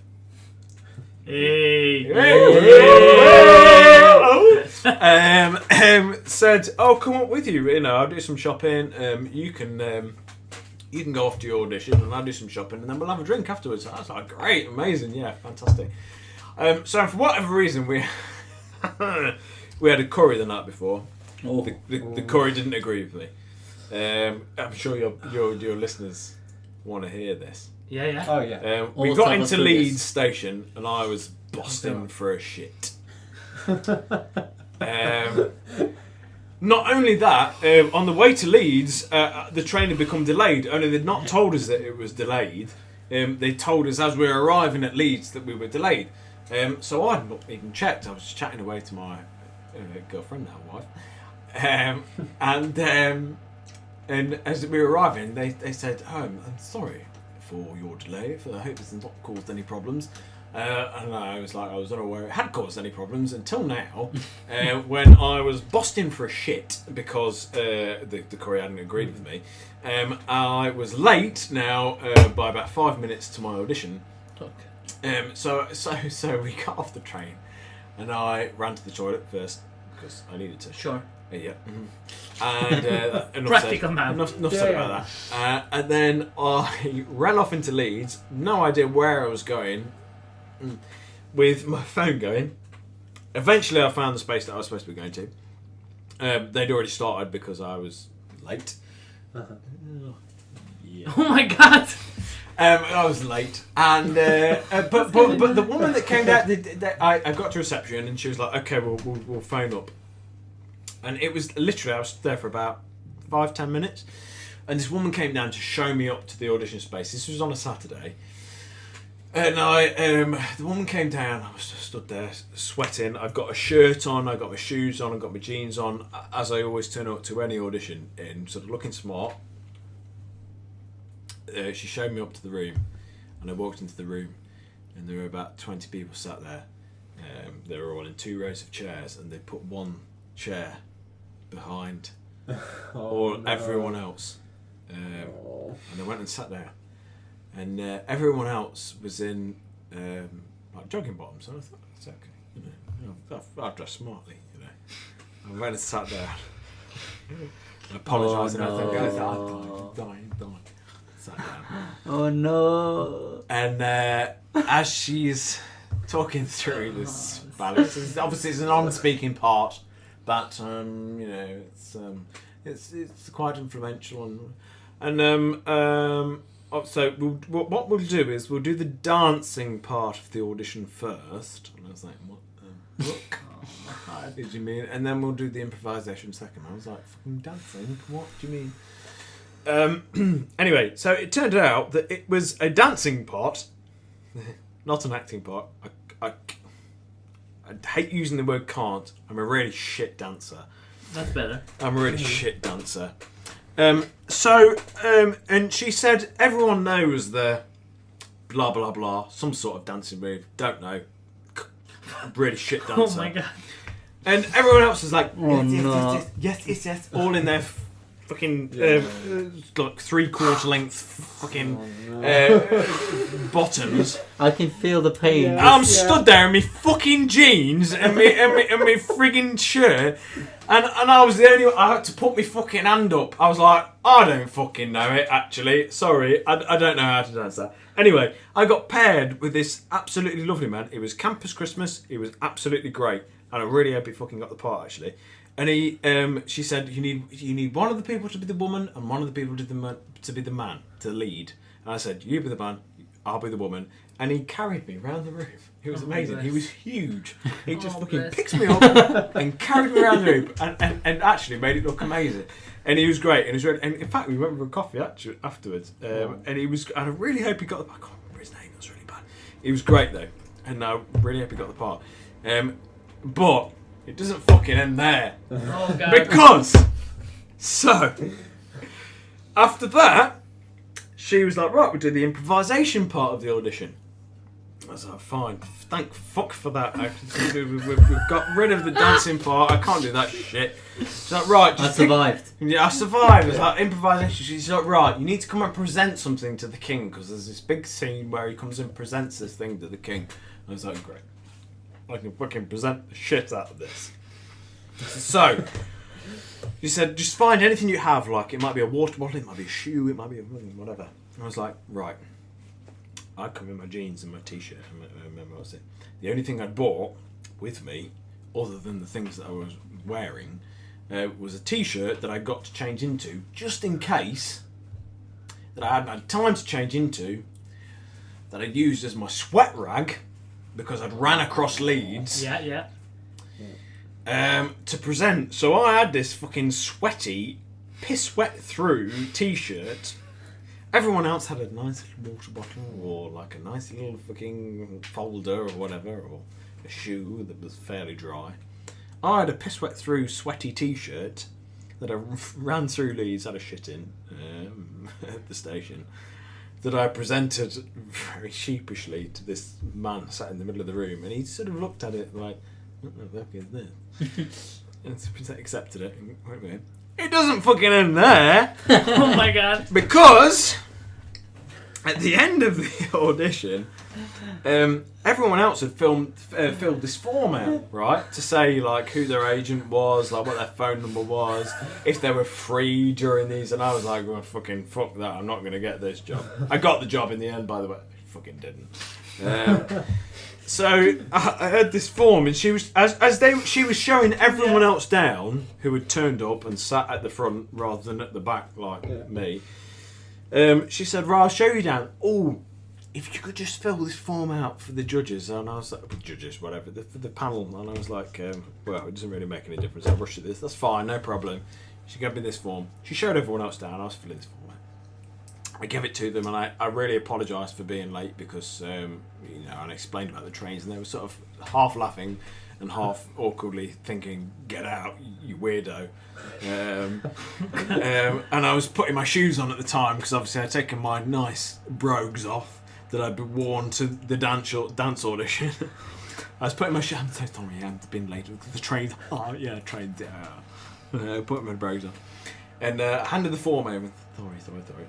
Left, and I got out the door, and I realised as soon as I stepped out the door that I didn't know where the fuck how I got there. The way back out, no fucking clue. So I stood there and I was like, I can't go back in. I turned up late. I sat at the back. I couldn't dance. I turned up with a piss wet through t-shirt to present to this poor man at the side in the middle of the room. I was like, I can't go back in. So I was like, I'm going to have to try and find my way out because this woman had disappeared with all the other candidates and taken them down to the outside. So I was like, it's all right, I can remember my way out. So I walked to the end of this corridor, tried to get my way out. It was a Saturday, as you remember, I told you before. Yeah. They'd locked the entire building up. Every single door that I came to said that this door is alarmed. If you open this door, the alarm will sound. I was like, brilliant. I'm not joking. It took me 25 minutes. Oh my god. I was wandering round this place in Leeds who does operas. You can probably work out. I was wandering around this building for 25 minutes with no one there, trying to find reception. Having had the worst audition I have ever done in my life. Worst dance audition. I fucking can't dance. I eventually found reception. They looked at me completely gone out because I was 25 minutes after everyone else. Oh my god. And went out and got pissed in Leeds. And that was the end of my worst audition story. Ended in me getting pissed in Leeds, but having done a dance audition and then got lost in Northern Opera. Oh, did I say that? No. So, ladies and gentlemen, bad things happen. And horses. And it's all okay. Bad auditions happen, One day it'll be okay. and they're all okay because being an artist is worth it. Can you shut up while I'm talking? Thanks. Because being an artist is worth it regardless. This was episode 8. Yep. Episode 9 is about why being an artist is not worth it at Oh all. my god. No. No! What are we doing? Episode 9 is about how to make money whilst you're an artist. No, actually, Adam, if you Episode remember, 9 is about if you remember, Episode 9 is episode about 9 nuts. how not is to starve whilst you're an artist. no. Sorry. Episode 9 is No, about no. craft Food beer. banks. Craft beer. Do you make it yourself or do you buy a kit to make it yourself? We'll find out next time. Thank you everyone for watching. This has been rambling, ranty, and yet probably the best fun we've ever had. Thank you, Adam. And the unicorn. Oh my god. We love you. Thank you for being here. Merry you. Christmas to you all and to all a Happy New Year. Fatih, if you sneeze one more time, I will beat the shit out of you. Well, bless you. Thank you, Do everyone. it, do it, do God it, bless do it. you. Jesus wants you to. Thank you, everyone. Hope you have a great night. Goodbye. Happy New Year.